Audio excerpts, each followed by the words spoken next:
एक बात ध्यान से सुनो, जिस दिन किसी ने तुम्हारा अपमान किया और तुमने तुरंत जवाब दे दिया, उसी दिन तुमने हार की शुरुआत कर दी। तुम्हें लगा होगा कि तुमने करारा जवाब दिया, उसकी बोलती बंद कर दी और तुम जीत गए। लेकिन सच्चाई यह है कि तुम उसी क्षण हार गए जब तुमने उसकी बात पर प्रतिक्रिया दी। तुमने उसे वही दिया जो वो चाहता था। तुम्हारा ध्यान, तुम्हारी ऊर्जा, तुम्हारा समय और सबसे अहम तुम्हारी शांति। और जिसने तुम्हारी शांति छीन ली, असल में वही तुम पर जीत गया। ये बात गहरी है, इसलिए इसे जल्दबाजी में मत समझो। ठहरो, सोचो और उन पलों को याद करो जब किसी ने तुम्हें ऐसी बात कही जो दिल में चुभ गई। तब तुमने क्या किया? तुम भड़क उठे, ऊंची आवाज में जवाब दिया, शायद गालियां दी या कुछ ऐसा कह दिया जिसका बाद में तुम्हें पछतावा हुआ। और फिर क्या हुआ? क्या सामने वाला रुक गया? क्या उसने माफी मांगी? क्या वो बदल गया? नहीं, उसने और उकसाया और बोला, क्योंकि तुमने उसे वही ईंधन दे दिया जिसकी उसे जरूरत थी। तुम्हारी प्रतिक्रिया ने उसकी आग को और भड़का दिया। समझो, अपमान करने वाला व्यक्ति एक खेल खेल रहा होता है। इस खेल का सबसे महत्वपूर्ण नियम यह है कि जब तक तुम प्रतिक्रिया देते रहोगे, ये खेल चलता रहेगा। जिस क्षण तुमने जवाब दिया, तुम उसके खेल में शामिल हो गए।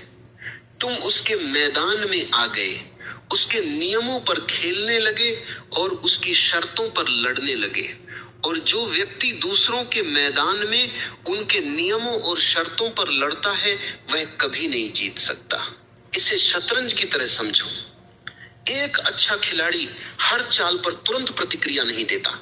वह रुकता है, सोचता है, परखता है और फिर ऐसी चाल चलता है जो सामने वाले की पूरी रणनीति को तोड़ दे।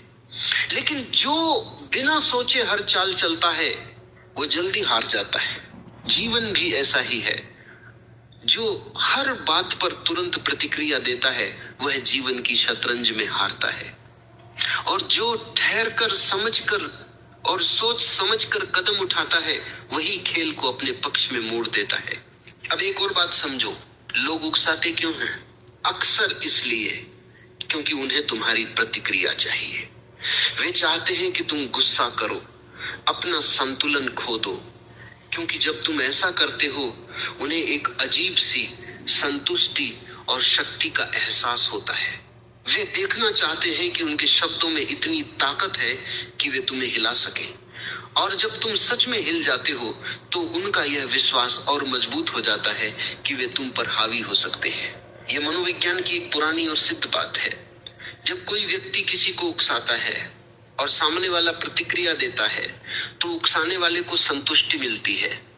उसे लगता है कि उसके पास शक्ति है, कि वह दूसरों की भावनाओं को नियंत्रित कर सकता है। और यही उसकी असली जीत होती है। उसकी जीत तुम्हारे शब्दों में नहीं, तुम्हारी प्रतिक्रिया में होती है। जब तुम प्रतिक्रिया देते हो, तो तुम उसे यह बता देते हो कि उसके शब्दों ने तुम्हें प्रभावित किया और यही वह चाहता है। अब सोचो, अगर तुम प्रतिक्रिया ही न दो तो क्या होगा? अगर कोई तुम्हें गाली दे और तुम शांत रहो, तो उसकी पूरी रणनीति टूट जाएगी। उसने जो खेल शुरू किया था, वही खत्म हो जाएगा। क्योंकि इस खेल को चलाने के लिए दो लोग चाहिए, एक जो उकसाए और दूसरा जो भड़के। अगर भड़कने वाला ही ना हो, तो उकसाने वाला अकेला रह जाता है, और अकेला व्यक्ति कोई खेल नहीं खेल सकता। इसे आग और ईंधन के रिश्ते की तरह समझो। आग को जलने के लिए ईंधन चाहिए। अगर ईंधन न मिले, तो आग अपने आप बुझ जाती है। तुम्हारी प्रतिक्रिया वही ईंधन है जो सामने वाले की आग को जलाए रखती है। जब तुम प्रतिक्रिया देना बंद कर देते हो, तो उसकी आग भी अपने आप बुझ जाती है।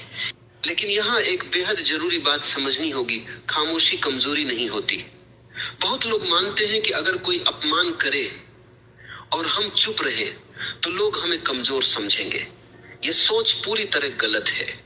खामोशी दो प्रकार की होती है, एक डर की और दूसरी नियंत्रण की। डर की खामोशी वो है जब तुम बोलना चाहते हो लेकिन बोल नहीं पाते, जब शब्द होते हुए भी जबान तक नहीं पहुंचते, जब अंदर डर होता है, यह कमजोरी है।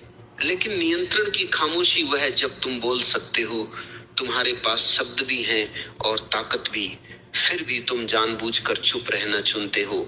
यही असली ताकत है। इसे एक सरल उदाहरण से समझो। जब शेर जंगल से गुजरता है और रास्ते में कुत्ते भौंकते हैं, तो शेर रुककर उनसे नहीं लड़ता, वह अपनी चाल में आगे बढ़ता रहता है। क्या इसका मतलब है कि शेर कमजोर है? नहीं। शेर जानता है कि कुत्तों से लड़ना उसके स्तर की बात नहीं है। अगर वह हर कुत्ते से लड़ने लगे तो वह कभी अपनी मंजिल तक नहीं पहुंच पाएगा, और उससे भी बड़ी बात, वह खुद को उनके स्तर पर ले आएगा। यही बात तुम पर भी लागू होती है। जब कोई तुम्हारा अपमान करता है और तुम उसी स्तर पर उतरकर जवाब देते हो, तो तुम अपना स्तर गिरा देते हो, तुम उसके बराबर आ जाते हो। और जब ऐसा होता है तो लोगों को तुम्हारे और उसके बीच का अंतर दिखाई नहीं देता। लेकिन जब तुम शांत रहते हो, प्रतिक्रिया नहीं देते, तो तुम्हारा स्तर बना रहता है और सामने वाला अपने स्तर पर अकेला खड़ा रह जाता है। यही अंतर सबको साफ दिखाई देता है। अब एक कथा सुनो, चाणक्य की कथा। यह कथा हर उस व्यक्ति को सुननी चाहिए जिसने कभी अपमान सहा हो। चाणक्य एक साधारण ब्राह्मण थे, न रूप से आकर्षक, न शरीर से बलशाली, और न ही समाज में कोई विशेष प्रतिष्ठा। एक दिन वे मगध के राज दरबार में पहुंचे, जहां राजा धनानंद अपने सिंहासन पर अहंकार में डूबा बैठा था। चाणक्य ने कुछ ऐसा कहा जो राजा को पसंद नहीं आया। परिणाम स्वरूप धनानंद ने पूरे दरबार के सामने उनका अपमान किया, उनकी विद्वत्ता का मजाक उड़ाया, उनके रूप रंग पर टिप्पणी की और उन्हें भरी सभा में नीचा दिखाया। अब सोचो, अगर चाणक्य उसी क्षण भड़क उठते, वहीं चिल्लाते, राजा को अपशब्द कहते, तो क्या होता? सैनिक उन्हें तुरंत पकड़ लेते, संभव है उनका अंत वहीं हो जाता और इतिहास में उनका नाम भी न बचता। लेकिन चाणक्य ने क्या किया? उन्होंने अपनी शिखा खोलकर एक प्रतिज्ञा ली और बिना कोई प्रतिक्रिया दिए शांत भाव से वहां से चले गए। न कोई चीख, न कोई गाली, न कोई धमकी, सिर्फ एक गहरी, स्थिर और अटल संकल्प। इसके बाद जो हुआ वह इतिहास बन गया। चाणक्य ने अपनी पूरी ऊर्जा, अपनी बुद्धि और अपना जीवन एक ही लक्ष्य में लगा दिया। उन्होंने चंद्रगुप्त को खोजा, उसे शिक्षित किया, प्रशिक्षित किया और अंततः पूरे नंद वंश को उखाड़ फेंका। जिस राजा ने उनका अपमान किया था, वही अपने सिंहासन से हटा दिया गया। चाणक्य ने बदला लिया, लेकिन शब्दों से नहीं, अपने स्तर को इतना ऊंचा उठाकर के इतिहास की दिशा ही बदल गई। यही इस कथा का सार है। असली बदला शब्दों से नहीं लिया जाता।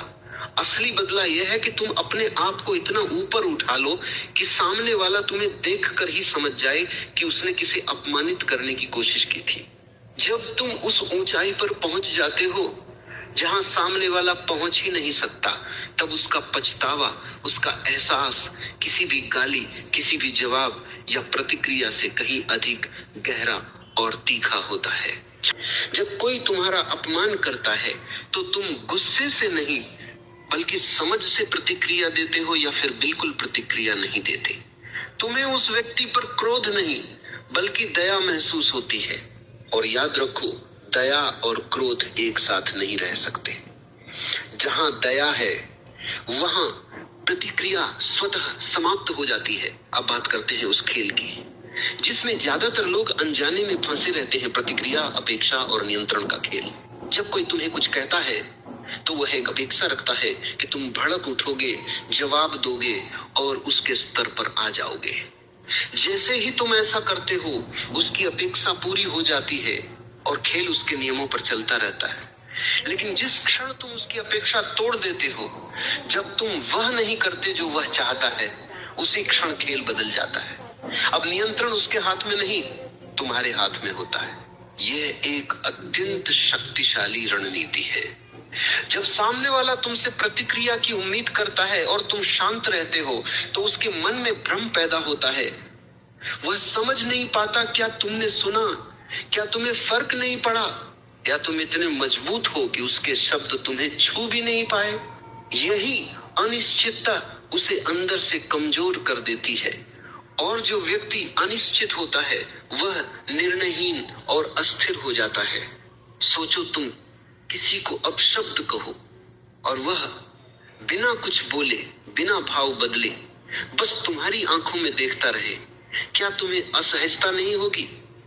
क्या तुम्हारे मन में यह सवाल नहीं उठेगा कि शायद तुमने गलत व्यक्ति को छेड़ दिया?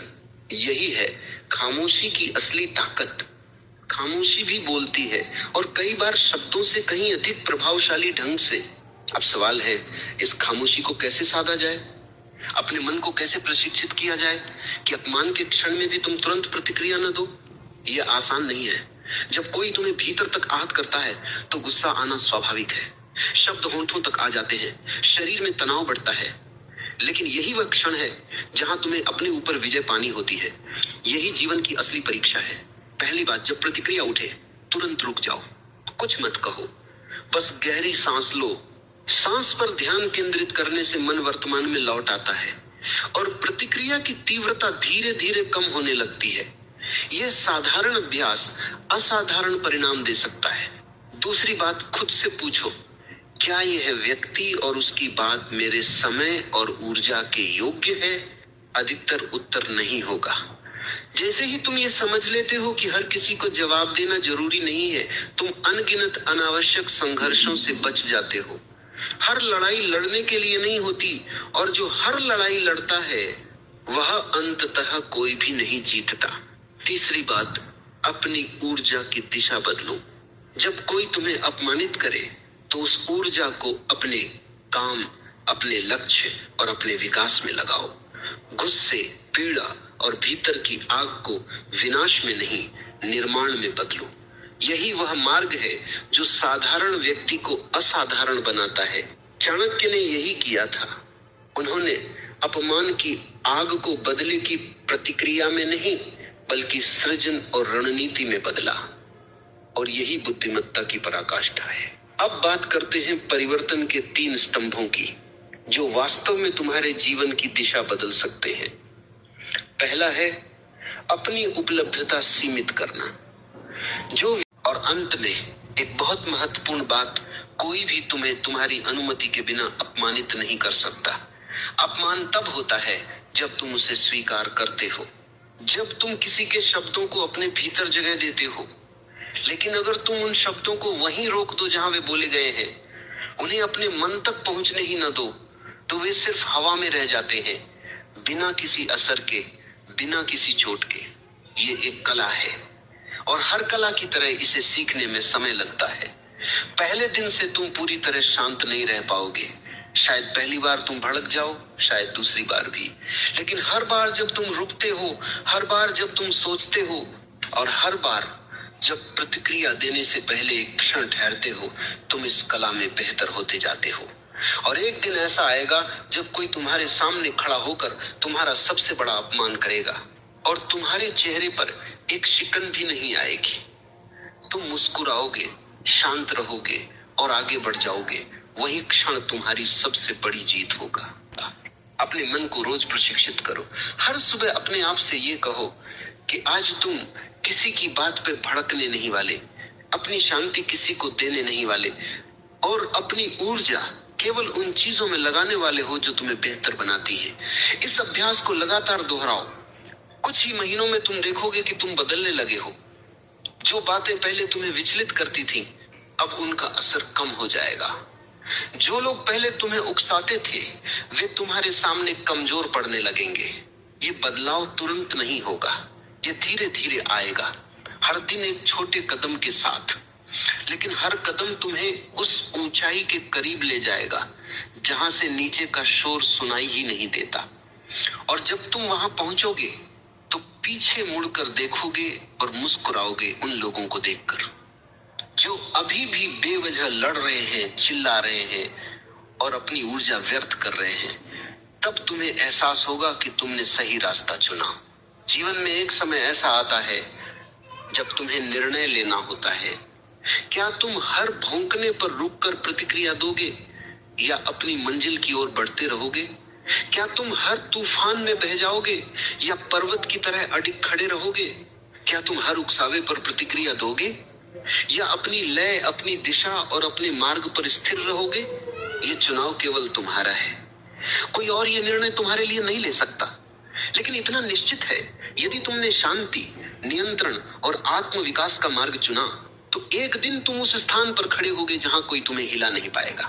तुम्हारे शब्दों में वजन होगा, तुम्हारी खामोशी में शक्ति होगी और तुम्हारी उपस्थिति में प्रभाव होगा। और सबसे महत्वपूर्ण, तुम्हारे भीतर एक गहरी, अटूट और अचल शांति होगी जिसे कोई भी छीन नहीं सकता। अब जरा पीछे मुड़कर देखो और सोचो, तुम्हारे जीवन में कितनी बार तुम्हारा अपमान हुआ है और उनमें से कितनी बार तुमने तुरंत भड़क कर जवाब दिया। फिर खुद से पूछो, उन जवाबों से वास्तव में क्या बदला? अक्सर कुछ नहीं। कई बार तो स्थिति और बिगड़ गई। तुमने अपनी ऊर्जा खर्च की, समय गंवाया, रिश्ते कमजोर किए और अपनी शांति खो दी। बदले में मिला सिर्फ एक क्षणिक संतोष कि तुमने भी जवाब दे दिया। लेकिन वह संतोष कितनी देर टिका? कुछ मिनट, शायद कुछ घंटे। उसके बाद वही पछतावा, वही बेचैनी। अब एक पल के लिए ये सोचो, अगर उसी समय तुमने शांत रहने का रास्ता चुना होता, अगर वही ऊर्जा तुमने अपने काम, अपने सपनों और अपने विकास में लगाई होती, तो आज तुम कहां होते? कितने आगे, कितने ऊंचे? सच यह है कि हर प्रतिक्रिया एक छूटा हुआ अवसर है। जब तुम भड़कने में समय लगाते हो तो तुम बढ़ने का समय खो देते हो। मैं ये नहीं कहता कि अपमान सहना आसान है, ये कठिन है, बहुत कठिन। जब कोई तुम्हारे आत्मसम्मान को चोट पहुंचाता है तो भीतर हर भावना विद्रोह करती है, गुस्सा उभरता है और मन अशांत हो जाता है। लेकिन यही वह क्षण है जहां तुम्हारा असली चरित्र परखा जाता है।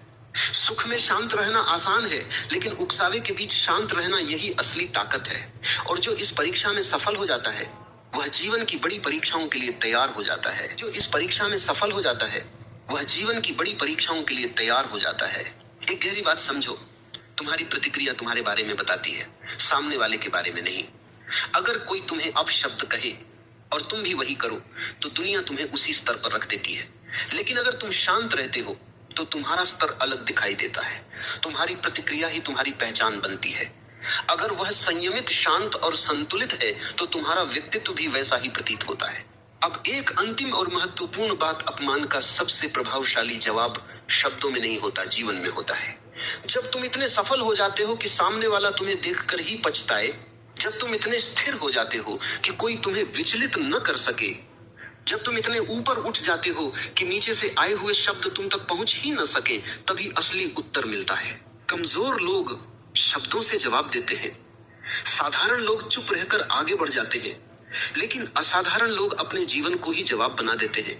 वे इतने आगे निकल जाते हैं कि जिसने उन्हें कभी नीचा दिखाने की कोशिश की थी वही पीछे छूट जाता है और तब उसे अपनी गलती का एहसास होता है। वह एहसास, वह पछतावा किसी भी प्रतिक्रिया से अधिक प्रभावशाली होता है। तो आज इसी क्षण एक निर्णय लो कि तुम अपनी शांति को किसी के शब्दों के हाथों नहीं सौंपोगे। तुम अपनी ऊर्जा उन लोगों पर व्यर्थ नहीं करोगे जो उसके योग्य नहीं है।